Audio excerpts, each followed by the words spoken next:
Welcome to my best guess paper for paper 3, November resits. This is Foundation, this is for Edexcel. We've seen paper 1, paper 2 now, so this is just a paper made up of commonly seen topics that we haven't seen yet. It is not a guarantee, it is just some good practice to do before you go into paper 3, and I hope you find it helpful. Question number 1, and we are asked to simplify t, add t, add t, add t, add t, add t. And because we are adding them up, we're going to say that we have got 6 lots of t, 6t. If you were multiplying them, t multiplied by t, and so on, like that, then that would be t to the power of 6. So multiplying is what increases the power. We're multiplying it by itself. That's going to make it t to the power of 6. But that isn't what we had here. Here we had 6 lots of t. For question number 2, write 0.6 as a fraction. Give your answer in its simplest form. Well, 6 in the tenths column, we can write that as 6 tenths. And you might find it helpful to think of it as 6 divided by 10, because when we divide by 10, it would move 1 column over. So this is 6 tenths, but we're then asked to give it in its simplest form. And since both of these numbers are in the 2 times table, we can simplify by dividing them both by 2, and we're left with a final answer of 3/5. You'd get 1 mark if you put 6 over 10. For 2 marks there, you also needed to say 3 over 5 as well. Question number 3, and we're asked to simplify 7 multiplied by f multiplied by 5. Now, because we're multiplying, we can just smush this together. If it was adding, we would need the letters to be like terms, but because we're multiplying, we can just collect it up. 7 times 5 is 35. Multiply that by f, and we just write it next to it. So 35f would be your answer there. For question number 4, change 450 centimetres into metres. So I find it helpful to write down a fact that I know is true. So I know that 100 centimetres equals 1 metre. And therefore I know if I'm going from centimetres into metres, I would be dividing by 100. And if I'm going from metres into centimetres, I would be multiplying by 100. And it tells me which way to go. So 450 centimetres, if I'm going from centimetres into metres, we are dividing by 100. And that is going to be 4.5. Remember, when we divide by 100, we move all the digits, 2 place value columns to the right. Question number 5, and we're solving this equation. X take away 5 is equal to -3. And to solve that, I like to put a dotted line where the equals is. And what we do to one side, I'm going to do to the other. I would like that x to be on its own. That's how we solve an equation. We work out what the x is. For that to happen, I need to get rid of the take away 5. And the opposite of subtracting 5 is going to be to add 5. So if we add 5 to both sides, -3, think about your number line. If you're at -3 and you add 5, you're going to come up past 0 and you're going to end up at 2. And that makes sense. 2 take away 5 is what would get us down to -3. So 2, x equals 2 is your answer there. Question number 6. Here is a list of numbers. From the list, write down a prime number, a square number, and a cube number. So a prime number is a number with 2 factors, 1 and itself. So they're not going to be in any times tables other than the 1 times table and their own times table. And straight away you can say, well, it's not going to be any of the even numbers because they all are in the 2 times table. So an even number, the only even prime number is 2. So anything bigger than that, if it's even, it's not going to be a prime number. 25, well, that's in the 5 times table, so that's not going to be prime. And 27 is in the 3 times table, so that's not going to be prime. 29 is our only prime number here in this list. 29 is prime because it isn't in any times table. It only has 2 factors, 1 and 29. Nothing else goes into it a whole number of times. Okay, and then part B is a square number. So a square number is the answer when you times a number by itself. So 1 times 1 is 1, so 1 is a square number. 2 times 2 is 4, so 4 is a square number. 3 times 3 is 9, so 9 is a square number. 4 times 4 is 16, so 16 is a square number. And here, in this case, we're looking for 25. That is going to be our square number. So that is the only one that is a square number in that list. And then lastly, we have a cube number. And cube numbers work a little bit like square numbers, except you're not just going to multiply it by itself. You're then going to multiply it by itself again. So 1 times 1 times 1 is 1. 2 times 2 times 2 is 8. because 2 times 2 is 4, and if you times that by 2, you get 8. 3 times 3 times 3, that is 9 times 3, so 27, and there we go. That is going to be your cube number. 27 is a cube number there. Question number 7, what fraction of the shape is shaded? Give your answer in its simplest form. So we have 1, 2, 3, 4, 5, 6, 7, 8, 9, 10, 11, 12, 13, 14 that are shaded. Out of, now because it's 5 wide and 4 tall, if I do 5 times 4, I know that this is going to be out of 20. You can just count them if you want to, but there are 20 squares there altogether, and 14 of them are shaded. So 14 out of 20, and then again, we want to simplify that. So we're looking for a common factor, a number that goes into both, and again, that's going to be 2. So let's divide them both by 2, and that is 7 over 10 in its simplest form. You can't simplify any more than that. 7 over 10 would be your answer there. Question number 8. A shop sells chocolate chips in 1 kilogram boxes or 80-gram bags. Here is some information about the cost of the chocolate chips at the shop. Which is better value for money, the 1 kilogram box or the 80-gram bag? So this is tricky because we've got different amounts and different prices. So the thing you would want to do here is get the same amount of both so that you can compare the prices. So here I've got a kilogram, and a kilogram is 1,000 grams. And I think I'll just keep that as it is for a minute. 1,000 grams is £8.95. And then over here, I've got 80 grams is 95p. So I'll put 0.95 to keep it in pounds. And what would be really helpful is if that 80 grams was also 1,000. If I could say, right, so if I bought enough of those bags to also get 1,000, how would the price compare? And so to do that, I'm going to say, well, I want this one to be 1,000. And I can get that if I multiply it by something, but I don't know what I need to multiply it by. I don't know how many 80s would make 1,000. So to work that out, we're going to scale it up. We're going to say, what is 1,000 divided by 80? What would I need to multiply 80 by to get 1,000? So using my calculator, 1,000 divided by 80 is 12.5. And then we know that that's what we need to multiply by here. So that's what we're going to multiply the price by on this side. Multiply that by 12.5. 0.95, which is the price, or 95p if you kept it in pennies, times by 12.5 gives me £11.875. So £11.875. And even if you rounded that because it's money, £11.88, we can see that that is going to be way more expensive, which is often the case if we're buying lots of little packets. To get the same amount, it often costs more because of the packaging, I guess. So there we go. 1,000 grams, if I was to buy it in the small bags, would cost me over £11. So that's definitely going to be more expensive. So I'll say the box is better value for money, and our working out will back that up. Brilliant. Question number 9. There are only red and blue counters in a bag. The number of red counters to the number of blue counters are in the ratio 2 to 3. Work out what percentage of counters in the bag are red. So with my ratio, I always like to do them as little lines. I've got 2 little lines on this side. That is going to be my red.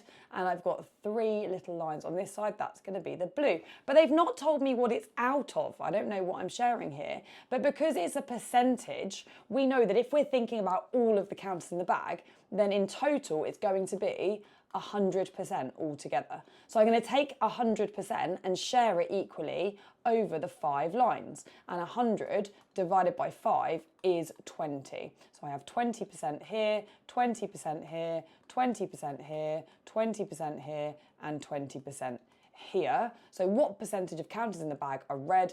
That's going to be these ones on the red side. 20 and 20 gives me 40%. That was one way of doing it. The other way of doing it is saying, well, if it's in the ratio 2 to 3, then red is going to be 2 parts out of 5 parts. And you might know that 2 over 5 is the same as 4 over 10, which is the same as 40 out of 100. All of those things are equal to 40%. Question number 10. Here is a list of ingredients for making 12 muffins. Sally wants to make 30, that should say muffins. Sally wants to make 30 muffins. Work out how much of each of the ingredients that she needs. Okay, so I'm going to do 6 muffins on this side and I'm going to do 24 muffins on this side. When you have these ratio questions, it's pretty much always some combination of half the recipe and double the recipe. So if you're really stuck to know what to do, it's a really good idea just to half the recipe on one side and double it on the other side. The other way of doing it would be to do 30 divided by 12 to find out how many times bigger you need to make the recipe. So if you do 30 and you divide it by 12, that is 2.5. So that means if you want to find out how much of each ingredient, you're just going to times each by 2.5. And you might find that easier, or you might think, oh, I don't know how to do it like that. I'm going to half it over here. So this would be 62.5 grams of plain flour, 12.5 grams of cocoa, 30 grams of caster sugar and 50 mils of milk. And then to double the recipe, so I've divided by 2 that way, to multiply the recipe by 2 on this side, it would be 250 grams of plain flour, 50 grams of cocoa, 120 grams of caster sugar, and 200 mils of milk. And then if you want 30 muffins, it's coming from 6 add 24. So we're going to add that recipe with that recipe to get 30 altogether. So I could do 250 add 62.5, 50 add 12.5, 120 add 30, and 200 add 50. So either way, either adding those two together or multiplying by 2.5, and you should get those numbers there. So 312.5 of plain flour, 62.5, 150 and 250 mils of milk. Very accurate. There you go. Question number 11. H equals 3a add 4b. Work out the value of h when a is 9 and b is -7. So h is 3a, so 3 lots of a, which is 3 lots of 9, now that we know that a is 9. And then we're going to do 4 lots of b, and b is -7. So 3 times 9 is 27. 4 times -7 is -28. And when you add a negative, it's the same as taking it away. So adding -28 is the same as doing 27, take away 28. And that's going to go 1 into the negative. So -1 would be your answer there. Question number 12. Finn asked each of her friends to name their favourite hobby. The table below shows information about their answers. Write down the modal hobby. So what is the most common hobby? And to find that, we're looking for the highest frequency. So because 8 people said swimming, which is more than any of the others, swimming is going to be my mode. That is the most common answer there. Draw an accurate pie chart for this information. Now, when we draw a pie chart, the first thing we're going to do is add it up. So 4, add 7, add 8, add 5. When we add that up, we get 24 as the total number of people that were asked. We're then going to say, well, in a pie chart, we know that there are 360 degrees. So 360 divided by 24 is 15 degrees. That tells us that each person that has been asked is worth 15 degrees of the pie chart. So if 4 people said knitting, 4 times 15 is 60, so we need to make sure that section is 60 degrees. Cycling, 7 times 15, that's going to be 105. 8 times 15 is 120, and 5 times 15 is 75. And it's always a really good idea before you start drawing to just check. I'm going to do 60, add 105, add 120, add 75, and that does indeed make 360. So definitely check that before you start drawing. And then you're going to get your protractor, or you're going to put your hand up and say, can I have a protractor, please? So we're going to start with our protractor this way up with 0 at the top, and we're going to come round to 60 degrees. So 60 degrees is here. Let's pop 60 degrees, a little mark here, and then we'll move our protractor out of the way and join that up with a nice straight line like that. And that section is knitting. And then we'll put our protractor back on again, but we're now going to turn it round and we're going to put it so that it starts at the end of that last section. There we go. So we're now starting again with 0 at the end of that last section. And this time we're coming around 105 degrees. That's going to be there. Move that protractor out of the way and then join that up with a nice straight line. Like that. That section then is cycling. Again, turn your protractor around so that the 0 degrees is where that last section just finished. And this time we're going round to 120 degrees.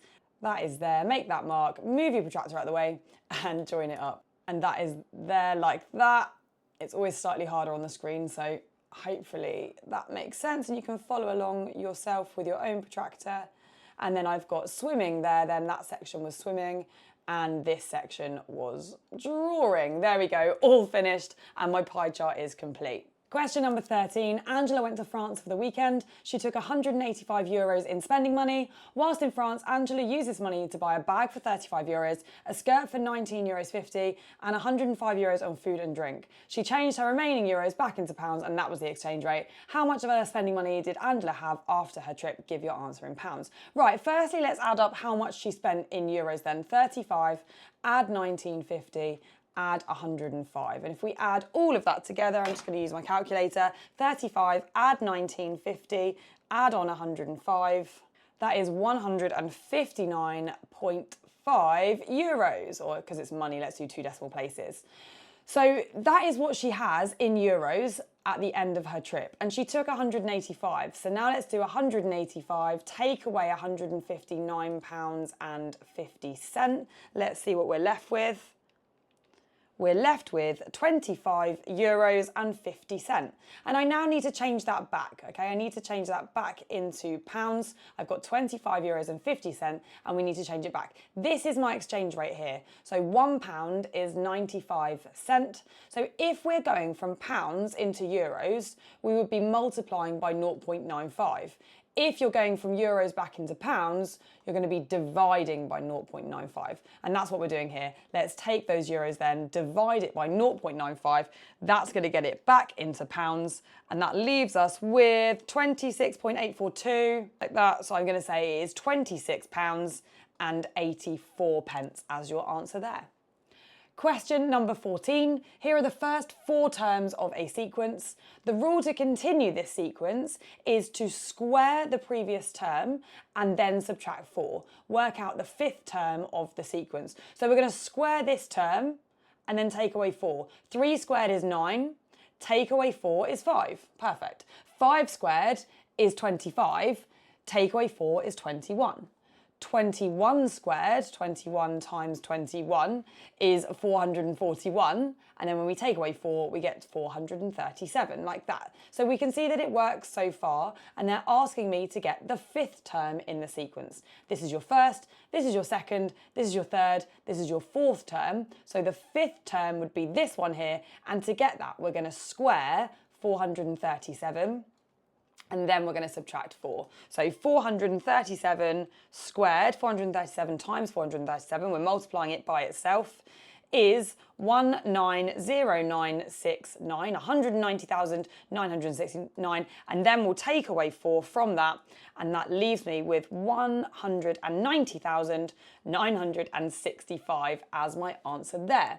For part B, it says write down the ratio of the first term to the second term. The first term to the second term. So the first term is 3 and the second term is 5. Great, so we would get 1 mark for saying that. That is our ratio of the first term to the second term. Then it says give your answer in the form n to 1. And when that happens, whichever side the 1 is on, that's what we're going to turn into a 1. Sometimes the 1's on the left, sometimes it's on the right. Here, it's saying n to 1. So we don't really mind what this number is, but that right-hand side has to be 1. And for that to happen, we need to divide this side by 5. So I'm also going to divide this side by 5. And 3 divided by 5 gives us 0.6. So the ratio that we are looking for there, so that the right-hand side is 1, is 0.6 to 1. There we go. That would be our ratio there. Sorry, a bit messy, isn't it? Right, question number 15. 80 students from year 10 and year 11 are asked how they usually travel to school. 38 students are in year 10, right? So that's the total for all of year 10. Let's put that there. 15 of the 28 students who usually walk are in year 11. So 15 of the 28 who walk. So walking we know is going to be out of 28. And 15 of those are in year 11. Which means we can work out that the rest of them there are going to be 13, because 13 add 15 is how we're going to make 28. 14 year 10 students cycle. So year 10 cycle is going to be 14. And then 30 students, so altogether, no matter which year, get the bus. So bus, the total is going to be 30. There we go. And now it's just a case of working out what's missing. So if I do 13 add 14, I get 27. And then 38 take away 27 gives me 11. So I then know that the number of year 10s getting the bus is 11. If that one's 11, then this one's 19, so that it adds to make 30. We know there are 80 students altogether, so that's going there. This one has to be 42, so that it adds to make 80. And then 15 add 19. 15 add 19 is 34, so let's take that away. 42, take away that answer of 34, leaves me with 8 there. And then 14 add 8 is 22. And we'll just do a final check here that those three add to make 80. We didn't actually do that one, we just got it. So it's always a good thing to check at the very end, and it does indeed make 80. So I'm happy with that. Then it says one of the year 10 students is chosen at random. So we're choosing a year 10 student from at random, which means we're only picking from these 38 students. That is what it's out of. I have 38 students to pick from, so if I'm picking one of the year 10s, it's out of 38. What is the probability that this student usually cycles to school? And that's going to be 14. There are 14 there. So 14 out of 38 would be my answer. And yes, you can simplify it, but with probability, we don't tend to. 14 out of 38 is your answer there. Okay, question number 16. ACD is a straight line. Work out the size of angle BAC. So when we say BAC, we're going from B to A to C. And when you're talking about angles in your GCSE, it's really important that you say, right, BAC, not BA because that's a line, not angle A because that's a point, BAC. So we're going round like that, and that is the angle that you are looking for. Now it does say give a reason for each stage you're working, so we're going to need to do that here.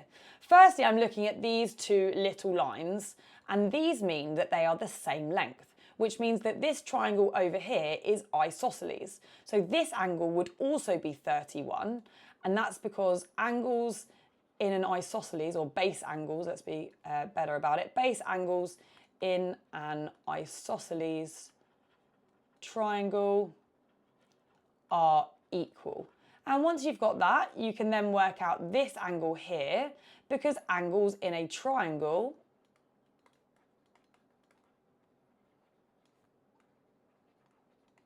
add up to 180 degrees. Angles in a triangle add up to 180 degrees. So let's do 31 add 31, that's 62. And 180 take away 62 leaves me with 118. So that is my angle there, 118 degrees. Now, if that one's 118, then this one is 62. And the reason for that is because angles on a straight line add up to 180 degrees. And personally, when I'm examining GCSE papers, when students annotate the picture, it is so much easier for me to see if you know why that angle is that. So I would always personally see you label the diagram rather than writing it out underneath. Which is good because I didn't leave you much room here. And now we're just going to do that again. 97 add 62 gives me 159 as my answer there. And then we can do 180, take away 159, more on the floor, borrow from next door, and that leaves us with 21 degrees there. So 21 degrees, that is my final answer.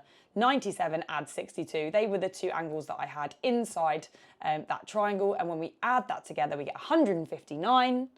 And we know that angles in a triangle add up to 180. The other thing you could have done is used the 97 and the 31 here with the 31 there, because you could have looked at that whole big triangle thing. But yeah, lots of ways to do that. But as long as your reasons backed it up, that is all good. Question number 17. Here is a triangular prism. Work out the volume of the prism. So volume is the area of the cross section, which in this case is this triangle here. So we're going to do the area of that cross section and multiply it by how far back it goes. That is how you work out the volume of a prism. So the area of this bit is a triangle. So we're going to do base times height divided by 2, 0.9 times 1.8, all divided by 2 to get the area of that triangle, 0.9 times 1.8, and then divide that by 2. Always divide by 2 when you're doing the area of a triangle, and that is 0.81 centimeters squared, okay, for the area of that triangle. Then to get the volume, we need to take that area and multiply it by how far back it goes. So 0.81 multiplied by 11, times that by 11, and that's going to give us a volume of 8.91, which already has 3 significant figures, which is lovely. 8.91 centimeters cubed, that should be. There we go, as the volume of your triangular prism. So any prism is going to be the area of the cross-section multiplied by how far back it goes. Question number 18. The length of a swimming pool is 50 metres, correct to the nearest metre. Complete the error interval for the length of the swimming pool. So if we've rounded to the nearest 1 metre, we're going to go 0.5 above and 0.5 below. So we always half what we're rounding to. If it was being rounded to the nearest 10, you'd go 5 above and 5 below. If you were rounding to the nearest 100, you'd go 50 above and 50 below. If you were rounding to the nearest 5, you'd go 2.5 above and 2.5 below. Here we're rounding to the nearest metre though. So the nearest 1, which means I'm going to go 0.5 above and 0.5 below, and therefore I'm going to put 49.5 there and 50.5 there.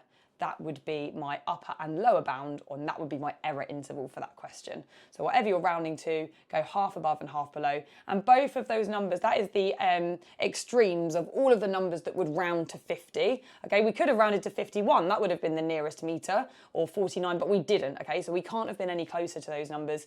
And the reason we can put 50.5, some of you might think, oh, actually, doesn't that round up to 51? Yes, it does, which is why with the error interval, it's just this symbol rather than the equal to. So it can't actually equal that, but it can go up to it. And that's why we use that at the top end. Question number 19. The frequency table gives information about the length of 60 shoelaces. Work out an estimate for the mean length of shoelace. So to work out the mean when it's in a table like this, we're just going to say that these shoelaces, all the ones in the first category, are all 2.5 in length. We don't know whether they're 0.1 or whether they're 4.9 or 5, whatever. We don't know where in that category they fall, but we know there are 8 of them. So we're going to say, let's just guess that they're all 2.5 because that's in the middle of the category. 2.5, we're going to do 8 of those. Then here I'm going to say they're all 7.5. Here I'm going to say they're all 12.5. Here I'm going to say they're all 17.5. And here I'm going to say they're all 22.5.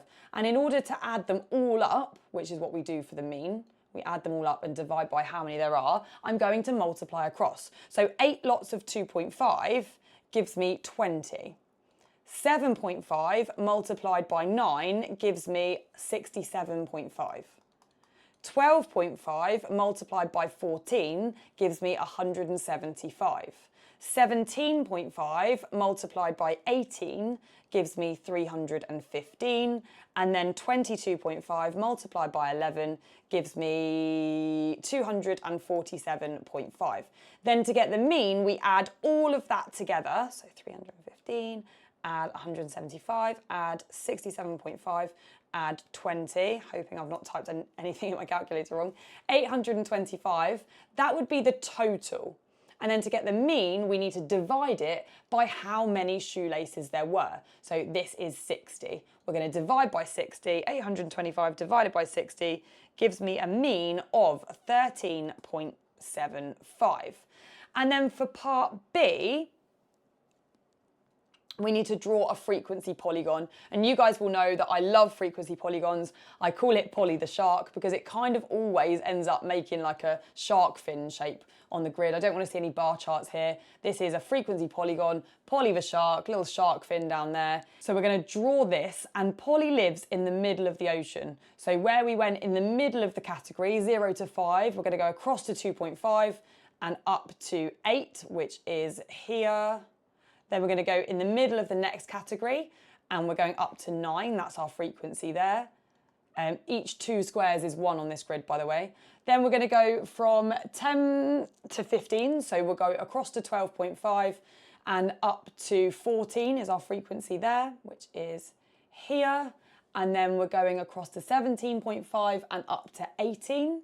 And then we're going across to 22.5 and up to 11 like that. So that is what my points will look like. And then with Polly the shark, with a frequency polygon, we're going to join it up with nice straight lines. I don't want to see that if you're plotting a quadratic, but for a frequency polygon, she is Polly the shark. She's got a little shark fin shape normally. And there have been years where my year 11s were like, Miss, Polly had 2 fins, and it can go up and come back down, but usually it kind of makes that shape. There we go. Now, you can't join it up to the origin. Polly is a free shark, and she wants to be floating about in the middle, and don't join it up. Don't chop her body off like that. That is it. She's floating about, okay? So there we go. Let's go next topic. Question number 20, I've gone for a tree diagram. The probability tree diagram shows probabilities of Alan being late or on time to school on 2 days this week. And we've got Monday and we've got Tuesday. Now, Monday is not filled in. We've got late is 0.1 and then we've got on time. And to fill that out, I know that the branches need to add up to make 1. So I'm going to put 0.9 here. Complete the probability tree. There we go. We've done that. And then calculate the probability that Alan will be late on Monday but on time on Tuesday. And if we would like this pathway, late on Monday, on time on Tuesday, we multiply along the branches. So 0.1 multiplied by 0.95 gives us 0.095 as the probability of that happening. There. Question number 21, I'm going to get my calculator for this. The first thing I'm going to do here is I'm going to press my square root button first. If I press the fraction button first, then I'm going to get the fraction and then the square root would only be on the top. I want this square root to go around everything, so I'm pressing the square root button first, then the fraction, so 1.58, and we are cubing that, so I'm going to use this power button here, cubed, okay, press right to get out of that, and then add 1.87, and then we're coming down to the bottom of the fraction, and that is 3.2 cubed minus 1. There we go. And that gives me an answer of 0.427813248. So it says write down all of the figures on your calculated display. That looks like that. And then it says, can you please round it to 2 significant figures? Oh, in standard form to 2 significant figures. Absolutely fine. So this in standard form would be 4.3, because we're rounding it to 2 significant figures, times 10 to the minus 1. That would be, in standard form, to 2 significant figures, because 2 significant figures is just 2 numbers from the first digits that aren't zeros. So 0.43 there is to 2 significant figures. And then to write that in standard form, 4.3 times 10 to the minus 1. Lovely. Question number 22 then. Use algebra to solve the simultaneous equations. And the one thing I will say is occasionally they do simultaneous equations on a graph where there are 2 lines, and it is just the coordinate of the point where they meet. So let's say they met at 3, 5. Let's say that was the coordinate there. Then x would be 3 and y would be 5. That would be your answer. If that happens, then that is how you answer that one. It's just the point where they meet. But here we've got to do it using algebra. And the first thing I'm going to do is make the numbers in front of the y the same. So because I've got 5 and I've got 3, I want to make them both 15. So I'm going to multiply everything on the top by 3 and everything on the bottom by 5. That gives me 9x add 15y equals 27. And at the bottom, I've got 20x minus 15y equals minus 85. I've multiplied everything down there by 5 and everything up here by 3. Lovely. We're now going to turn it into a big sum. And you either add or you take away. Here we're going to add, because I've made the 15s the same on purpose.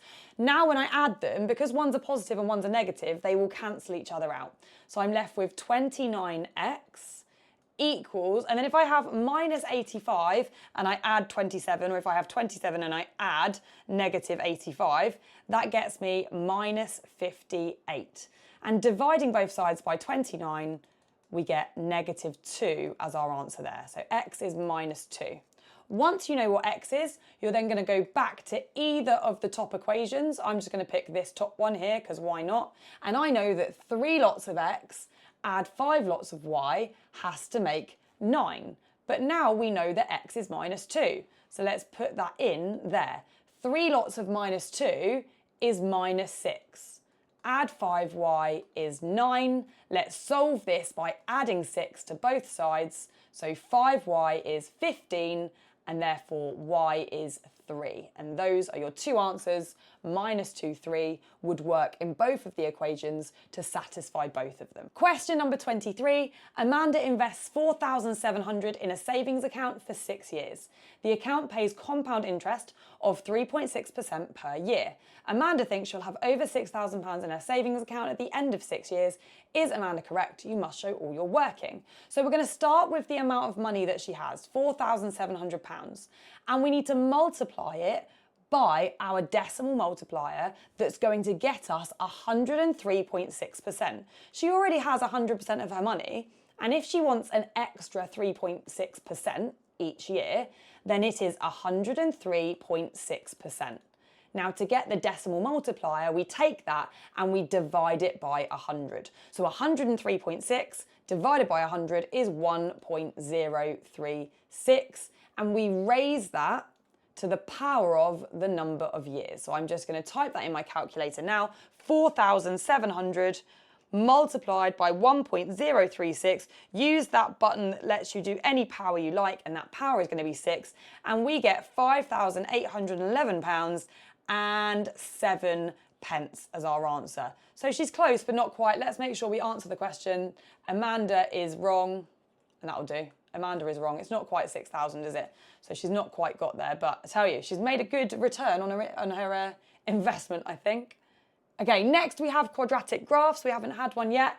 Complete the table of values for y equals x squared, add x minus 1. And I'm going to tell you here, the same as I did for paper 2, I personally think if you've got a calculator, you can either do the table method. There is a method in your calculator where you can put this in, but you're all going to have different calculators, so I'm not going to show you how to do it because it will be different for all of your calculators, and you can look that up separately. I think the easiest way of doing this is to just use brackets. So I'm going to take this equation, and every time there is an x, I want you to do brackets. So bracket, bracket squared, add bracket, bracket minus 1. And the x is where you're going to put each of these numbers. So first let's start with the minus 3. And we're going to put minus 3 in both of those brackets in your calculator. So minus 3 squared.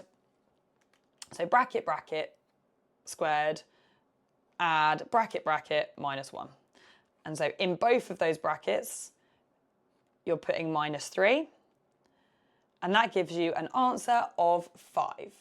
Now, the beauty of this is that you can then go back with the left-hand arrow and just change both of the numbers to minus 2s. And that gives us 1. Now I'm going to go back and change them both to be minus 1s.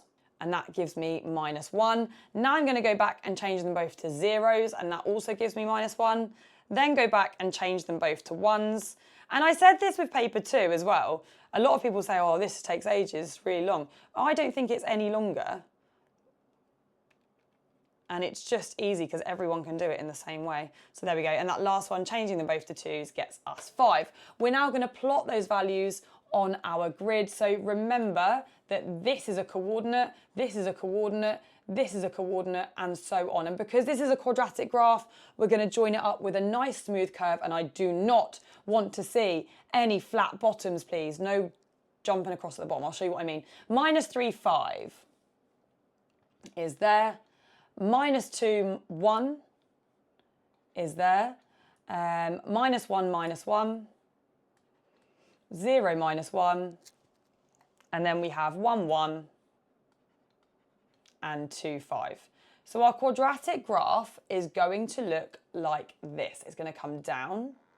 You have to go through all of the points. I'm going to do my very best on the computer. Oh, I've got rid of that one somehow.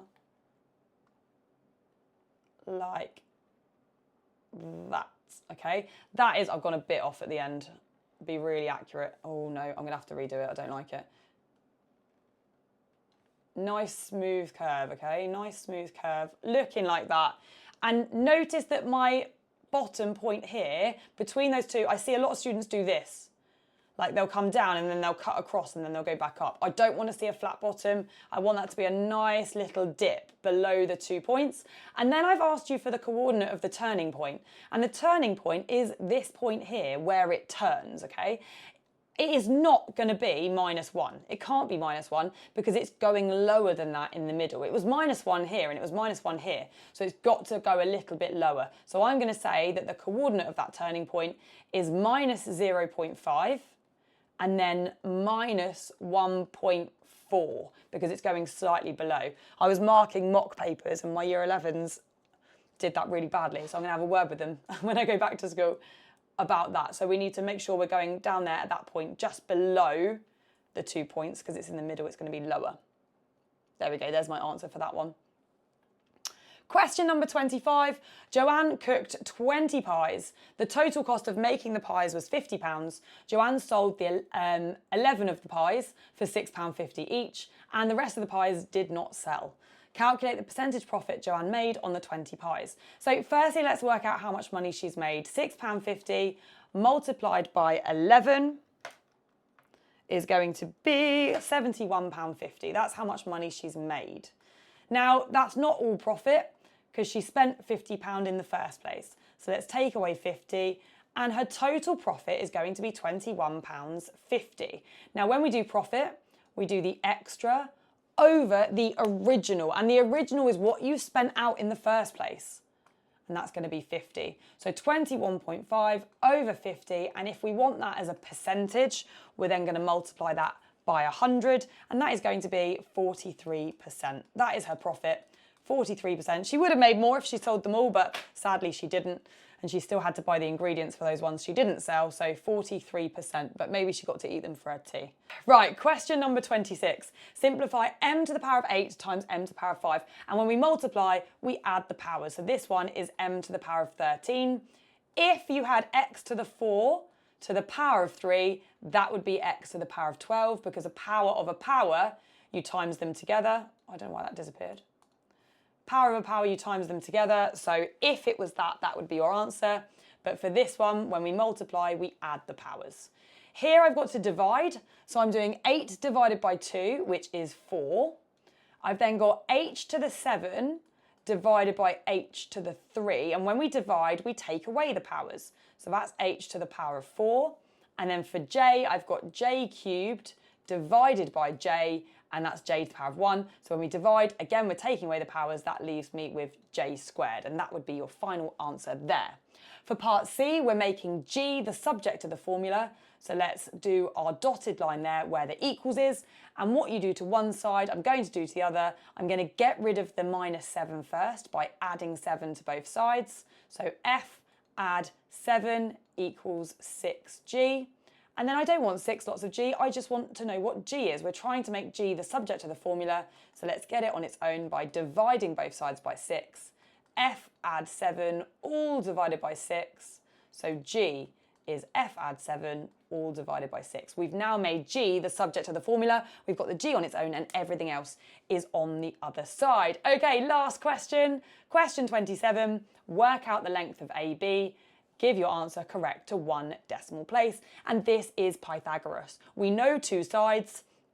We want to know the third side. So I'm going to do 8.5 squared and 12.5 squared. Now, if you were working out the shorter side, you would do the hypotenuse, the longest side squared, take away the shorter side squared. But here we're going to add them because we're looking for the hypotenuse. We're working out the longest side.